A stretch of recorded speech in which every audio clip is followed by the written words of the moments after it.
नमस्कार, आप देख रहे हैं न्यूज़ 21 और मैं आपके साथ सुमन मान। एक डॉक्टर के साथ रेप और उसके बाद जो सबूत चीख चीख कर कह रहे थे कि आखिर हुआ क्या है, लेकिन कोलकाता पुलिस देश की जनता को गुमराह करने में लगी हुई थी, लोगों को बताने में लगी हुई थी कि यह आत्महत्या है। ममता दीदी पैदल यात्रा पर निकल जाती हैं, जबकि वो सीएम है। पुलिस को ऑर्डर दे सकती थी, लेकिन वो पैदल यात्रा का नाटक कर रही हैं।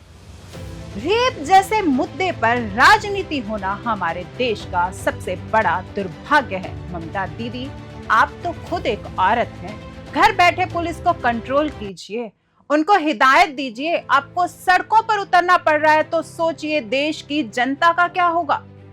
देश की जनता को तो सड़कों पर उतरने के बाद में भी इंसाफ की कोई उम्मीद नजर नहीं आ रही। हजारों लोगों की भीड़ सुनियोजित तरीके से सेमिनार हॉल तक पहुंचती है और वहां से सबूत मिटाने की कोशिश करती है। और ये एक बहुत बड़ी बात है कि पुलिस को इस बात की खबर ही नहीं लगी। कैसे नहीं लगी कोलकाता पुलिस को इस बात की खबर, जबकि सेमिनार हॉल में लोग आंदोलन कर रहे थे, पुलिस उनकी सुरक्षा में लगी हुई थी। हाईकोर्ट की फटकार के बाद मामला फिलहाल सीबीआई के पास आ गया है। सबसे बड़े दुख की बात है कि डॉक्टर इस देश के सबसे मेधावी छात्रों में से एक होते हैं।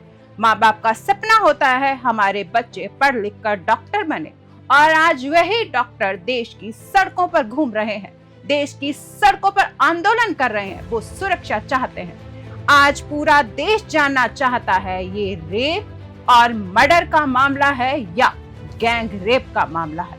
कोलकाता के जिस सरकारी हॉस्पिटल में यह घटना हुई वह पहले से ही विवादों में रहा है। जिस अस्पताल की ऐसी घिनौनी डरा देने वाली कहानियां हैं, उस हॉस्पिटल में यह वारदात पहली बार नहीं हुई है, बल्कि जो अतीत की घटनाएं हैं उनका मौजूदा घटना से भी संबंध हो सकता है। इस अस्पताल का नाम आरजीकर मेडिकल हॉस्पिटल है, जो कि भारत के सबसे पुराने हॉस्पिटल्स में से एक है। 1958 में ये एक सरकारी अस्पताल बन गया था, लेकिन चर्चा में यह वर्ष 2001 में आया जब सौमित्र विश्वास नाम के एक ट्रेनी डॉक्टर ने अपने हॉस्टल के कमरे में फांसी लगाकर खुदकुशी कर ली थी। उस समय साथी ट्रेनी डॉक्टर्स का कहना था कि यह हत्या है और हत्या के बाद उनको फांसी पर लटकाया गया। इस साजिश के पीछे उन्होंने हॉस्पिटल के मैनेजमेंट और कुछ डॉक्टर्स का हाथ बताया। उनका आरोप था कि हॉस्पिटल में प्रोस्टिट्यूट्स बुलाई जाती थी और उनका पोर्न वीडियो बनाया जाता था। ये बहुत ही गंभीर आरोप हैं जो इस हॉस्पिटल पर लगे थे उस समय, और ये मामला सामने आया था कि डेड बॉडीज के साथ में भी यहाँ पर पोर्न वीडियो बनाए जाते थे। ये सारा सच सौमित्र विश्वास को पता चल गया था और इसीलिए उसकी हत्या कर दी गई थी और पूरे मामले को आत्महत्या बता दिया गया था। और अभी की जो घटना है उसमें भी यही हुआ है, इसको भी पहले आत्महत्या ही बताया गया। और इस घटना में जो आरोपी गिरफ्तार हुआ वो भी हॉस्पिटल के पीछे पोर्न वीडियो देख रहा था और पोर्न वीडियो देखने के बाद हॉस्पिटल पहुंचा और रेप जैसी घिनौनी घटना को अंजाम दिया।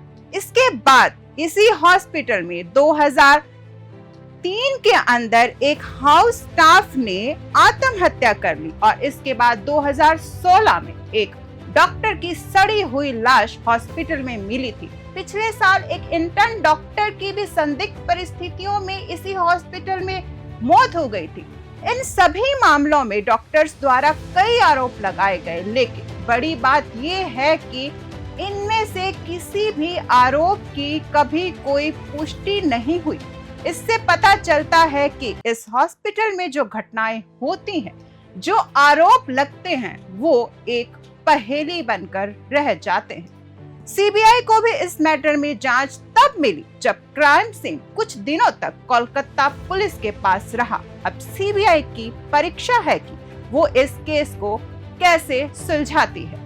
और अपडेट के लिए जुड़े रहे हमारे साथ, देखते रहिए न्यूज़ 21। धन्यवाद।